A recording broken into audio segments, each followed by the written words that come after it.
हरे कृष्णा, राधे राधे। तो friends, video की शुरुआत होती है राधा रानी के सुंदर से दर्शनों के साथ। और आज की इस वीडियो में हम आपके द्वारा पूछे गए एक सवाल का जवाब देने वाले हैं, जिसमें कि पूछा गया है कि हमसे जाने अनजाने किसी भी ऐसी मिठाई का भोग लग जाता है या कोई भी ऐसी चीज़ का भोग लग जाता है जिसमें कि प्याज लहसुन है और या फिर अंडा या एग मिलाया गया है, तो अब हम क्या करें।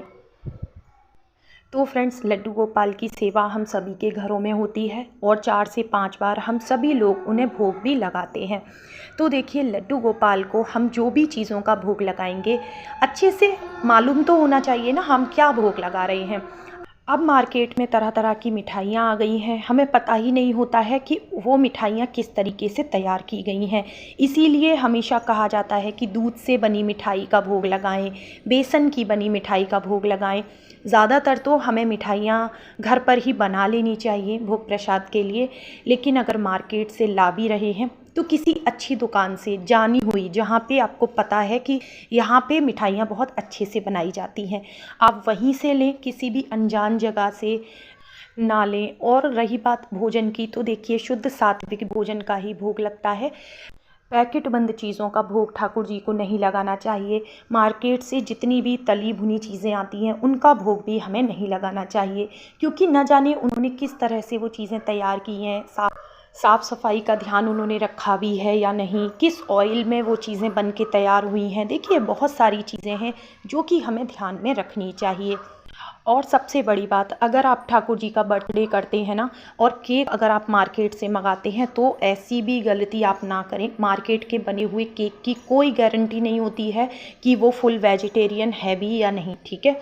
अगर मान लीजिए उसमें एग हुआ और आपको बाद में पता चला, तो फिर आप कुछ भी नहीं कर पाएंगे, है ना।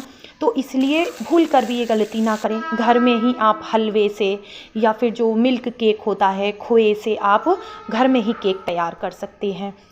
अच्छा, अब बात आती है कि अगर ऐसा कोई भी भोग प्रसाद ठाकुर जी के सामने हमने रख दिया है और बाद में हमें पता चला भोग लगाने के कि उसमें एग था, अंडा था या फिर उसमें प्याज लहसुन था, तो अब हम ऐसे में क्या करें। तो देखिए फ्रेंड्स, सबसे पहले तो ये गलती भूल कर भी हमसे नहीं होनी चाहिए, लेकिन अगर अब हो ही गई है तो अब ऐसे में हम कर भी क्या सकते हैं। तो अब आप प्रभु से क्षमा याचना करें और ऐसी गलती दोबारा नहीं होगी, ऐसा प्रॉमिस करें। और एक तुलसी मंजरी आप ठाकुर जी को अर्पित करें। कहते हैं तुलसी मंजरी इतनी पवित्र होती है ना कि वो हमारे समस्त पापों का नाश कर देती है, ठीक। तो प्रभु को तुलसी पत्र अर्पित करते हुए आप क्षमा मांगें, ठीक है। अब बात आती है कि जिन बर्तनों में हमने मतलब गलत चीज़ का भोग लगाया था, क्या वो बर्तन हम फेंक दें। तो देखिए, अगर आपको पता है कि किस बर्तन में आपने भोग लगाया था, तो आप हटा सकते हैं उन बर्तनों को, ठीक है। लेकिन अगर आपको पता ही नहीं है, भोग के इतने सारे बर्तन हैं, तो अब ऐसे में आप क्या करेंगे, सारे बर्तनों को आप पीताम्बरी से नींबू नमक से साफ़ करें, ठीक है। क्योंकि नींबू नमक में हर तरह की नेगेटिविटी सोखने की शक्ति होती है, तो हर बर्तन को फेंका नहीं जा सकता और ये सबके लिए पॉसिबल भी नहीं होता है, ठीक है।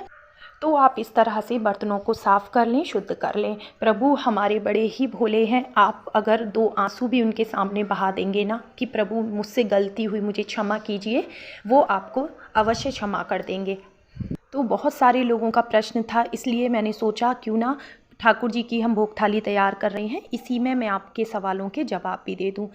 तो मैं भी बिल्कुल सिंपल सादा चीज़ों का ही भोग लगाती हूँ। आज की भोग थाली में भी सिर्फ दाल चावल है, रोटी है, भरवा मिर्च है जो कि तीखी नहीं होती है, साथ में मिठाई है। तो तुलसी पत्र रख के ठाकुर जी भोग लगाएंगे। आपको वीडियो पसंद आया हो तो लाइक शेयर कमेंट ज़रूर करना। राधे राधे।